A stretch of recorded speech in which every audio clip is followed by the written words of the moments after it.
G'day blindies, well, good evening, late evening. I'm sitting here and had a pretty big day. I've gone out and gone 10-pin bowling, had a blast doing that. And I was sitting here and made of mine's on Messenger and started thinking about some of the things this guy used to do, make me do, when I was a young bloke. Now this bloke always had cool, fast cars. He's about 8 or 9 years older than me, possibly 10, and his name's Ed. We all know him as Fast Ed. And the earliest memory of Ed is his Ford Capri, and that was scary fast back in the day. Everyone feared Ed's Capri. And then years went by and he had a Ford Cortina, a blue gear. This poor little Cortina was only a 2-litre 4-speed manual, and he used to thrash it everywhere. We were constantly changing the engines, head gaskets, diffs, but from the Cortina, he got this blue HX Holden. I'm pretty sure it was a HX. He'll correct me if I'm wrong.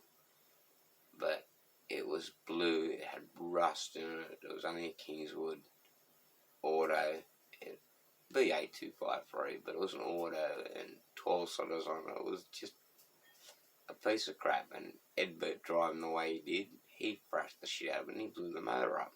Excuse my language, guys, I try not to swear, but in this case, he beat this car up bad. Ed beat all his cars up bad, and on one occasion with this particular Holden, we're at a pub in Sydney. I was only a young bloke, 16, 17. I worked in the bottle shop. Well, Ed rocks into this bottle shop one day, and the car's clunking its head off. He's done another diff, but he's got a diff with him. And me being gullible and young and right into cars, he says, "I'll give you $20 note right now if you change my diff." Well, me and my mate got 2 beer kegs, jacked the car up, threw it on kegs, ripped the diff out, put a new diff in it, let it down, took the kegs away, cleaned that mess up, put the diff in the boot of his car. To get out of this bottle shop, you had to drive around this, like, U-turn. Well, he's got around the U-turn, booted it, hit the speed hump. You can guess what happened. That diff let go. Well, on another occasion, Ed had a white HGTK Premier he bought from down the road with a written off front end. And yep, sure enough, Ed gets me out there, and I was only a young bloke. Tear the front off that car. It's wrecked. I don't care. Do it. I'll tell you the name he used to call me. I hate the name, but I'll say it anyway. Jason Turd. His old name's Jason. Well, this guy's 6 foot plus and huge, and he just liked to pick on me. And he built me into the strong character I am. My hat's off to the bloke. He put me out there with my mechanical experience, put me out of my depth with my mechanics experience. But he had the faith that I could pull it off, and if I couldn't, he'd kick me up my arse and he'd give me a hand and show me how to do it. So, Ed's a legend, and his cars were always, it didn't matter what he owned, minimum modifications. These cars hauled ass. They flew.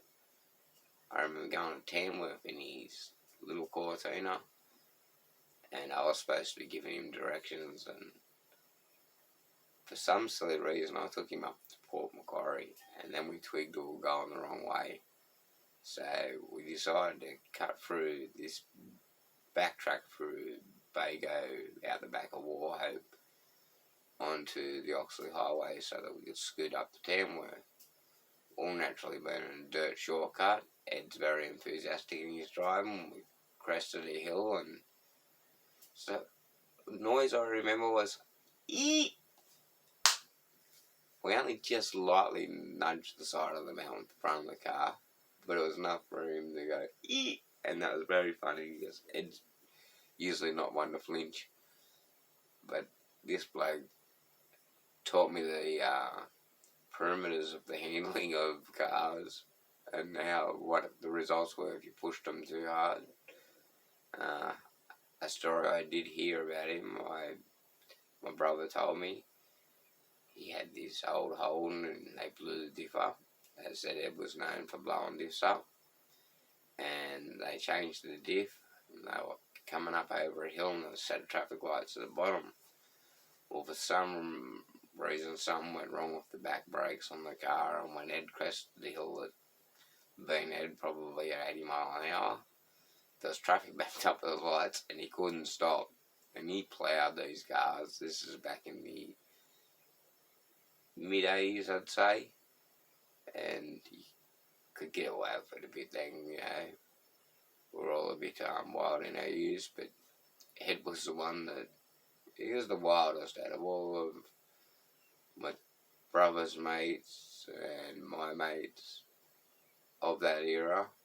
Ed takes the cake for his cars, his modifications to them, and the way he just, no fear in pushing them to their limits to know what they do and say, okay, well, I can't do that again.